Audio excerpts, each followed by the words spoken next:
ద్వితీయోపదేశకాండము 31వ అధ్యాయము. మోషే ఇశ్రాయేలీయులందరితో ఈ మాటలు చెప్పుట చాలించి వారితో మరలా ఇట్లనెను. నేడు నేను 120 ఏండ్ల వాడనై ఉన్నాను.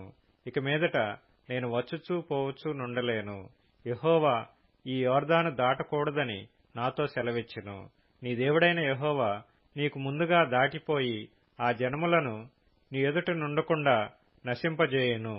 నీవు వారి దేశమును స్వాధీనపరచుకొందువు. యెహోవా సెలవిచ్చియున్నట్లు యెహోషువ నీ ముందుగా దాటిపోవును.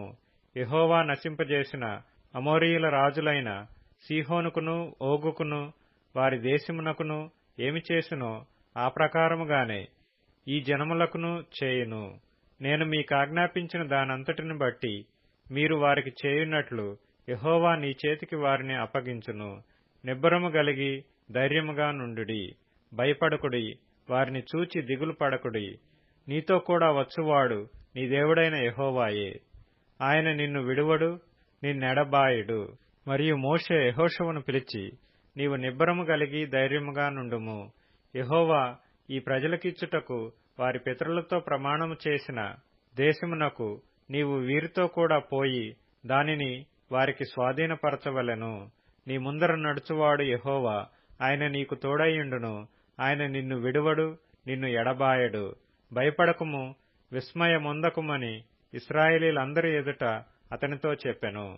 మోషే ఈ ధర్మశాస్త్రమును వ్రాసి యెహోవా నిబంధన మందసమును మోయు యాజకులైన లేవీయులకును ఇశ్రాయేలీయుల పెద్దలందరికీ దానినప్పగించి వారితో ఇట్లనెను. ప్రతి 7వ సంవత్సరాంతమున అనగా నియమింపబడిన గడువు సంవత్సరమున నీ దేవుడైన యెహోవా ఏర్పరచుకొను స్థలమందు ఇశ్రాయేలీయులందరూ ఆయన సన్నిధిని కనబడి పర్ణశాలల పండుగను ఆచరించినప్పుడు ఇశ్రాయేలీయులందరి ఎదుట ఈ ధర్మశాస్త్రమును ప్రకటించి వారికి వినిపింపవలెను. మీ దేవుడైన యెహోవాకు భయపడి ఈ ధర్మశాస్త్ర వాక్యములన్నిటినీ అనుసరించి నడుచుకున్నట్లు పురుషులేమి, స్త్రీలేమి, పిల్లలేమి, నీ పురములలోనున్న పరదేశులేమి వాటిని విని నేర్చుకొనుటకై అందరినీ పోగు చేయవలెను. అలాగు నేర్చుకొనిన ఎడల దాని నెరుగని వారి సంతతి వారు దానిని విని మీరు స్వాధీనపరచుకొనుటకు యొర్దానును దాటబోవుచున్న దేశమున మీరు బ్రతుకు దినములన్నీయు మీ దేవుడైన యెహోవాకు భయపడుట నేర్చుకొందురు. మరియు యెహోవా, చూడుము, నీ మరణదినములు సమీపించెను.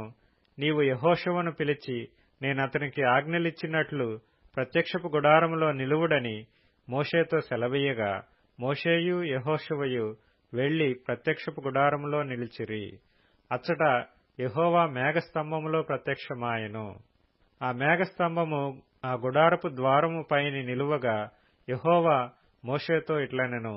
ఇదిగో, నీవు నీ పితరులతో పండుకొనబోవుచున్నావు. ఈ జనులు లేచి ఎవరి దేశమున తాము చేరి వారి నడుమనుందురో ఆ జనుల మధ్యను వ్యభిచారులై ఆ అన్యుల దేవతల వెంట వెళ్లి నన్ను విడిచి నేను వారితో చేసిన నిబంధనను మీరుదురు. కావున నా కోపము ఆ దినమున వారి మీద రగులుకొనును. నేను వారిని విడిచి వారికి విరోధినగుదును. వారు క్షీణించిపోవుదురు. విస్తారమైన కీడులు, ఆపదలు వారికి ప్రాప్తించును. ఆ దినమున వారు, మన దేవుడు మన మధ్య నుండకపోయినందున గదా ఈ కీడులు మనకు ప్రాప్తించననుకొందురు. వారు అన్య దేవతల తట్టు తిరిగి చేసిన కీడంతటినీ బట్టి ఆ దినమున నేను నిశ్చయముగా వారికి విరోధినగుదును. కాబట్టి మీరు ఈ కీర్తన వ్రాసి ఇశ్రాయేలీయులకు నేర్పుడి. ఈ కీర్తన ఇశ్రాయేలీయుల మీద నాకు సాక్ష్యార్థముగా నుండునట్లు దానిని వారికి కంఠపాఠముగా చేయించుము. నేను వారి పితరులతో ప్రమాణము చేసినట్లు పాలుతేనెలు ప్రవహించు దేశమున వారిని ప్రవేశపెట్టిన తరువాత వారు తిని త్రాగి తృప్తి పొంది క్రొవ్విన వారై అన్యదేవతల తట్టు తిరిగి వాటిని పూజించి నన్ను తృణీకరించి నా నిబంధనను మీరుదురు. విస్తారమైన కీడులు, ఆపదలు వారికి సంభవించిన తరువాత ఈ కీర్తన వారి ఎదుట సాక్షిగా నుండి సాక్ష్యము పలుకును. అది మరువబడక వారి సంతతి వారి నోట నుండును. నేను ప్రమాణము చేసిన దేశమున వారిని ప్రవేశపెట్టక మునుపే నేడే వారు చేయు ఆలోచన నేనెరుగుదును అనెను.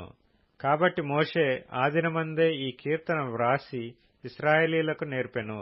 మరియు యెహోవా నూను కుమారుడైన యెహోషువకు ఈలాగు సెలవిచ్చెను, నీవు నిబ్బరం కలిగి ధైర్యముగా నుండుము. నేను ప్రమాణపూర్వకంగా వారికిచ్చిన దేశమునకు ఇశ్రాయేలీయులను నీవు తోడుకొని పోవలెను. నేను నీకు తోడైయుందును.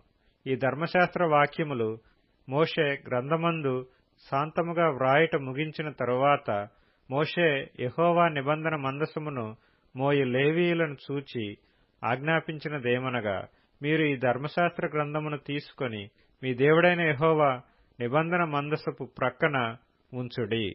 అది అక్కడ నీ మీద సాక్ష్యార్థముగా ఉండును. నీ తిరుగుబాటును నీ మూర్ఖత్వమును నేనెరుగుదును. నేడు నేను ఇంకా సజీవుడనై మీతో ఉండగానే ఇదిగో మీరు యెహోవా మీద తిరుగుబాటు చేసితిరి. నేను చనిపోయిన తరువాత మరి నిశ్చయముగా తిరుగుబాటు చేయుదురు గదా. మీ గోత్రముల పెద్దలనందరినీ మీ నాయకులను నా యొద్దకు పోగు చేయుడి. ఆకాశమును భూమిని వారి మీద సాక్షులుగా పెట్టి నేను ఈ మాటలను వారి వినికిడిలో చెప్పెదను. ఎలయనగా నేను మరణమైన తరువాత మీరు బొత్తిగా చెడిపోయి నేను మీకాజ్ఞాపించిన మార్గమును తప్పుదురనియు ఆ దినముల అంతమందు కీడు మీకు ప్రాప్తమగుననియు నేనెరుగుదును. మీరు చేయు క్రియల వలన యెహోవాకు కోపము పుట్టించున్నట్లుగా ఆయన దృష్టికి కీడైన దాని చేయుదురు. అప్పుడు మోషే ఇశ్రాయేలీయుల సర్వ సమాజము యొక్క వినికిడిలో ఈ కీర్తన మాటలు శాంతముగా పలికెను.